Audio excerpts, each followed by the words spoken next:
sí yín àǹtí Yetunde ọmọ bàbá baálẹ̀ òkúta ẹṣin ẹsẹ̀ rẹ̀ ti yọ síta o. Lọ́kàn yín ẹ lè máa rò pé ti kọ́mú yín tí wọ́n rí nílé Mr. Tóyè Fákórodé ọ̀gá àwọn aṣọ́nà ni mo fẹ́ sọ. Bẹ́ẹ̀ kọ́ fa fọ́tò ìhòòhò yín pẹ̀lú ọmọkùnrin kọ́pà kan tí wọ́n ń pè ní Anderu ń ní gbogbo ìlú ń wò lọ́wọ́ o.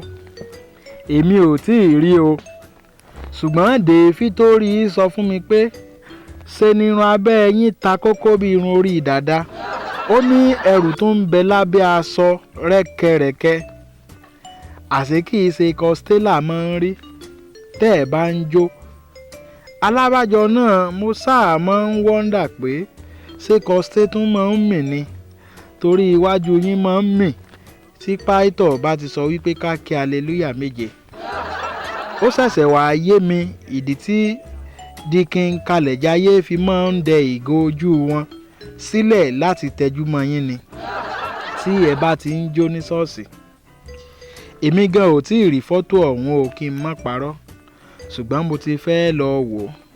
Tí mo bá ti rí i màá wá ṣàlàyé rẹ̀ fún yín nílé. Ẹ lè bá mi ro àmàlà sílẹ̀.